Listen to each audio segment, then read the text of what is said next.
What's up, family? Welcome back to the Stop Sinking Show, where we go from struggle to flow.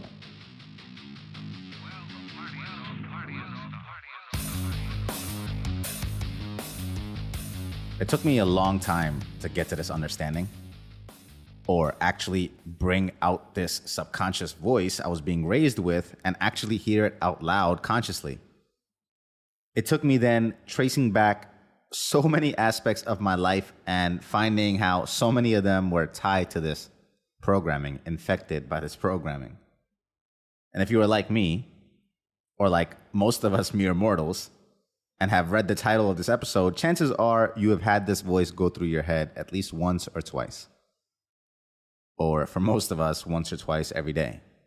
Maybe even once or twice every hour or every minute. What will people think? What will they think of me if I do this? If I step out and put myself out there in a way they have never seen me? What will people think? And like the judgment jail we put others in, this is where we put ourselves and our becoming and our potential in jail through this subconscious fear of not being able to appease the liking of this blurry, vague, fuzzy, undefined outsider. These people, what will they think? As far as I can remember, due to the kind of, let's call it collectivist culture I was raised with in India as a child, the value of others' opinions was always put on a pedestal in front of me. Because we all lived in close-knit communities and everyone distinguished themselves through the accomplishments tied to their last name that accumulate over time, that then benefit the descendants that carry that name, it was always programmed into us that you only get one name. And your actions reflect on the other people that carry that name as well. Your family, your parents. So it is of the utmost importance to protect that name. And the spirit of that is absolutely sound. I don't think we throw the idea of reputation out the door entirely. But the problem is when the gap between our reality and perceived reputation becomes bigger and bigger. We then start to live disingenuous lives and make unreasonable sacrifices to upkeep appearances. And that's where sometimes this whole idea of what will people think, or the thoughts that people hold of us as a thing to value in itself, needs to be questioned and reassessed. Because although it does matter what people think, we are social beings and we should fall in line most of the time with what is socially acceptable. We, however, cannot take this thinking far enough to be imprisoned by the container of thoughts of others, or all innovation and imagination that lies outside of that comfortable box that we are accepted in will never be in our grasp. Whatever is outside of it will always stay outside. You will never step outside of what it is that people think of you. And you've acted out that pattern for so long that then you start to believe that what people think of you is all that you are. So you yourself now become the resistance to doing things that you have never done before. In fear of looking silly, in fear of failing in front of them, in fear of falling short and exposing that you are not all they perceive to be, and then losing that facade of respect. Now, I've personally seen the benefits from this value I've put on reputation. So again, I'm not trying to throw it out the window. I cannot say it's all bad. In episode 66, The Long Game, I talk about how what you are consistently over time adds points to your reputation that can defeat an entire army just by the power of your name. In my corporate career in the telecom industry, especially after I started to take it seriously, I could have, and actually have, walked into any associated companies and received six-figure offers without a resume in hand, all because of the power of my name. So your name is absolutely not something to take lightly. But after I left my corporate career to take steps out on my own, The same weight that I put on to build that reputation now weighed on me. Because it made me afraid to soil the years of work I put into building that name.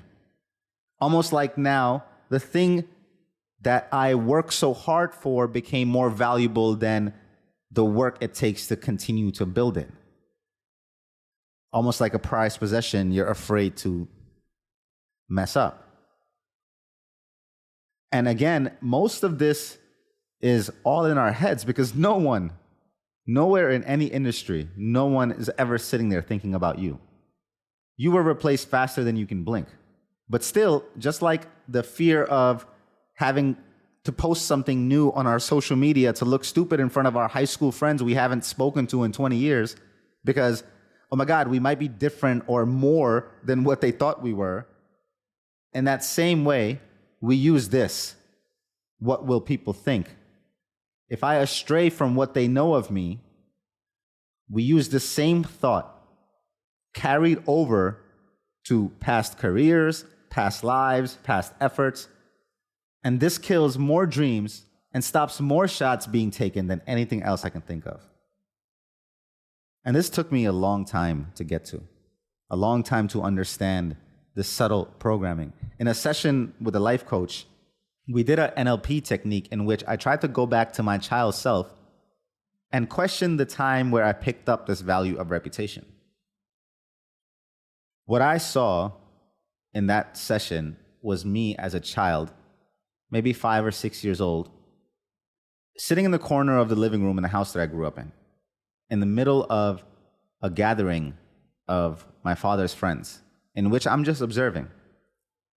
And in this session, I envision myself. What I see is that my parents, who have had an estranged relationship, who in this memory, I recall having had a fight days prior to this event, who maybe even slept in separate rooms at the time, are now standing in front of all these friends and in this gathering, speaking to each other, engaging with each other and everyone around as if nothing is wrong, as if all is well. And I'm not saying they should have aired out their dirty laundry or let people inside the temporary quarrels of what goes on behind closed doors, but the seamless switch of it from adversary to ally, the ease of it by which they performed never seemed to leave me. At the time as a kid, it was actually more pleasant to be around them when people were around because at least there was less negative energy felt. But what I got from that was this subconscious programming to value what others see over what is actually being felt inside. And for my parents, at a time that meant the entire world had a different impression of their marriage than the reality that my father actually lived in a separate apartment with his girlfriend for a few years. And to them, this disparity from reality to impression was a perfectly reasonable appearance to upkeep to maintain the respect and reputation of their names. And to me, I thought it was the right way of being. I accepted it as the right way of being until the incongruence inside me competed with my desire for integrity. Which is why in my life, I became the opposite. I became sometimes a brutal, brash truth teller with little fear for the consequences of living my reality out loud. And I wouldn't be the person I am on this show today who fearlessly flosses his flaws and talks about these things openly if I still put so much value on what you think versus the value I should put on what I actually am. What I am is good enough to share, even in its imperfect state of an uphill climb to a hopefully better state. I'm willing to bear it all only after I came to this realization of its subtle grip on me, this grip of reputation, of what people will think. And I wasn't here even 2 years ago. And where I'm trying to go, this grip still has some hold on that. And I'm trying to fight it and loosen it. Part of why I haven't owned all of me, all of this on all platforms on social media, Part of why I don't have the successful business or the life that I so desire. All because there is this subtle voice inside me that says, what will people think? I mean, even up until recent weeks or months, I find myself in an argument with my mother who blatantly uses these words, what will people think, in a way to limit her desire or to protect herself or to justify a way of being. But no amount of value put on someone else's opinions that required personal sacrifice or downplaying of yourself frees you and freed her from her lifetime of resentments. And the examples of that are clear and plentiful for her to see. But nonetheless, she finds herself trapped in the confines of what will people think. If this doesn't go well, I will get the blame. They will say it's because of me. Just a bunch of phantom judgment jailing us from phantom actors whose judgment would mean very little if actually presented. That's why it's a trick of the mind. No one, nowhere is spending any time thinking about you. They are too busy, trapped in the same mess for themselves, worried about what you will think about them. And if we all found this out and opened up about it together, we would all have a big laugh. Like, oh my God, this whole time we've been doing the same thing to each other? What a waste of life. And this pervasive, toxic thinking, what will people think, is why so many of us just conform to what we think they think is what is acceptable to be, and imprison ourselves being behind these phantom bars of our own making, projected onto others in a way to compensate for what is really our fear of the unknown. At the end of the day, we are afraid to step out into what we haven't been, what is new for us, what is undiscovered, and we use reputation and what others would think as a mask, as a false wall, where in reality, it is actually our fear of the unknown that hides behind it, for which we do not want to take personal credit for not encountering. And this fear of the unknown is a conversation for another show. But much easier it is to blame the imagined judgment of someone else as a way to be imprisoned, as opposed to taking ownership that we are actually afraid of the dark. And so we take the easy and well-lit paths to misery and conform to what is acceptable, instead of having the courage to brave into the unknown. Like the strangest secret shares, the opposite of courage isn't cowardice, it is conformity. It is to just fall in line with what everyone else expects of you. Because what will people think? I must just be what they expect me to be. Not more, not less. If you want the love, it comes with some hate. People will think what they think. It's none of your business.